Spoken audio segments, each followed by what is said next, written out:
woods, it's time to go. I hate to leave, but I have to go. Into the woods, it's time, and so I must begin my journey. Once upon a time, in the middle of the wood, lived a little girl known as Little Red Riding Hood. Well, her mother sent her to her grandma's with a basket of food, whose state at the moment did not seem very good. Rape is a horrendous crime against women. Can we stop using it as a plot device to define the good and evil amongst men in our movies? Well, one of my hard and fast rules when reading spec scripts was the second that there was a rape that didn't have any sort of narrative purpose or was used as a shock value, I threw the script aside. And honestly, I was shocked by the number that had that. I would say out of these 200 scripts, there were probably 30 or 40 of them that had started with a rape or had a pretty savage rape at some point. Rachel left a note in my locker, begging me to head to her place after school. Well, she had gotten us into the end of the year party. A cheerleader party. You hear the horrors of the stories done to my body and you say, we aren't all like that, you know. Let me show you how gentle my hands are. It is not your fault. You say that your teeth are the same shape as his teeth, but I was swallowed whole. And they asked me what I was wearing. I was swallowed whole. And they said, that's what happens to little girls who get into bed with monsters.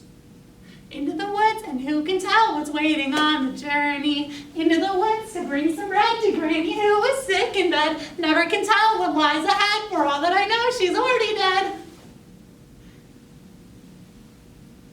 A plot device is a character or object whose only purpose is to advance the plot of a story. Far too often, the portrayal of a character being assaulted is used as a plot device. This is particularly used to make the bad guy a solidified evil presence to the viewer. However, this has major negative impacts upon how we as a society view assault. So, through the prose Speak by Laurie Anderson, the poetry Little Red Riding Hood by Risha Ahmed, Little Red Riding Hood Addresses the Next Wolf, and Fantastic Breasts and Where to Find Them by Brenda Tahoy, along with the articles from feminist.org, Variety, Women's Web, and a media analysis on Little Red Riding Hood, Violence and Rape by Tara Conley, and the dramas Into the Woods by Stephen Sondheim. Flipping the script, a program, because it's about time that we start using real plot devices for our stories.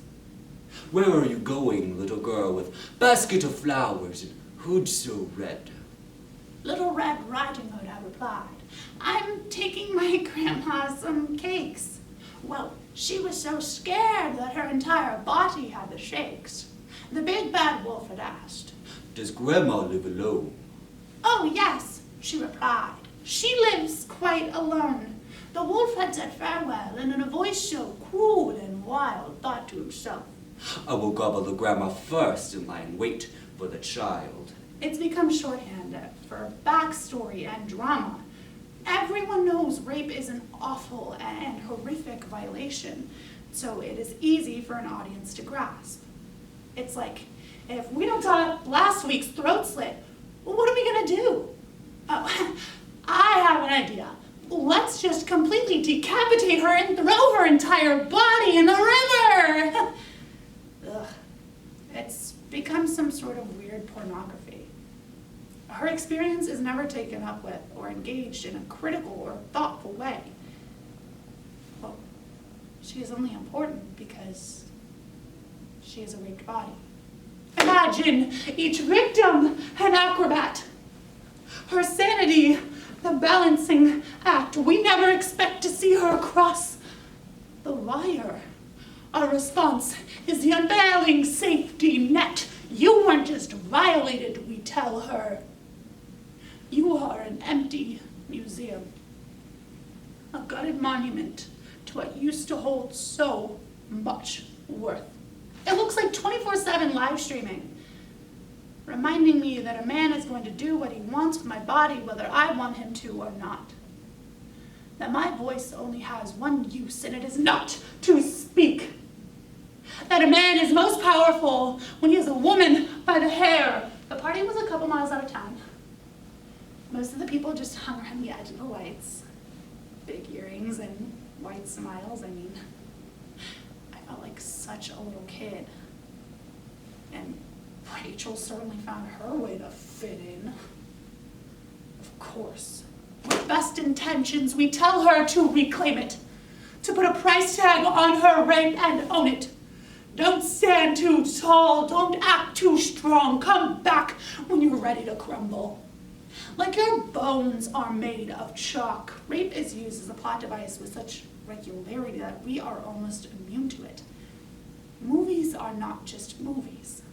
They are touchstones, a reflection of our culture and of who we are. I walked into the party and I could still see the lights twinkling, but then I heard a voice behind me, and I mean, it was a senior, and he was talking to me and smiling at me, and then he grabbed my arm and he said, "Come dance." So I said, "Okay." And then he wrapped his arm around me and put his hand on my butt, which, I mean, I thought was a little rude, but the music was nice. I mean, this is what high school is supposed to feel like, right? At last, the cottage came into sight. Well, the door was ajar, so the wolf saw Grandma in bed. In one bound, he had swallowed the old woman and wore her spectacles and bonnet and got into bed ready.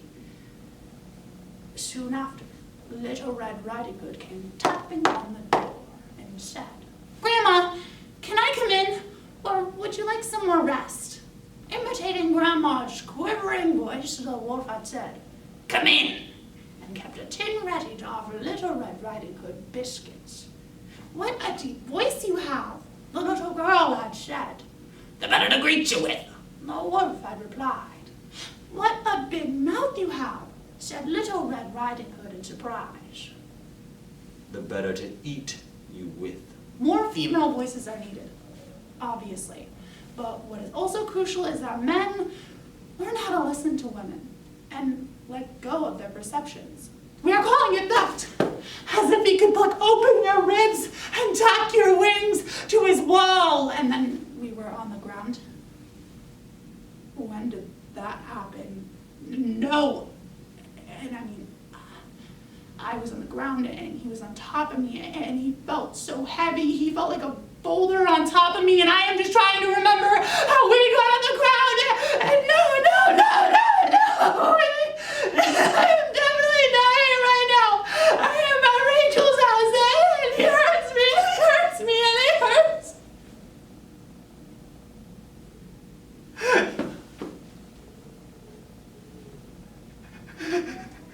Little Red Riding Hood, like constructions of rape victims in contemporary discourses of law and media, was in unauthorized territory. The forest rather than home, talking in a free, uninhibited way to a man that was not her brother or her husband, so in popular parlance. Little Red Riding Hood had asked for it, reminding me of the first time the man I loved grabbed me by the wrist and called me a whore. I did not think run. I thought, wow, this is just like the movies. And when I said no, he must have heard, try harder. But the fact that rape can be irresponsibly exploited does not mean that it should necessarily never be shown on screen. Treated right, it can often serve as a way to be an effective way to raise awareness, correct misconceptions, or even educate an audience. So if you're going to do it, well, show it from the point of view of a woman. And don't let it motivate a male character. I mean, sometimes going there can be powerful, but sometimes it is lazy and exploitive. The difference comes down to why you're telling the story, who you're telling it through, and what you're saying in the process. He felt satisfied and gave a deep grunt. With a fat, full tummy, he went to bed. And then he gets up and zips his jeans. The theatrical exhibition community needs strategic and straightforward thinking and a partnership from studios. The need to live, love, and laugh and cry together will be more powerful and needed than ever. We have to start writing new and more accurate stories.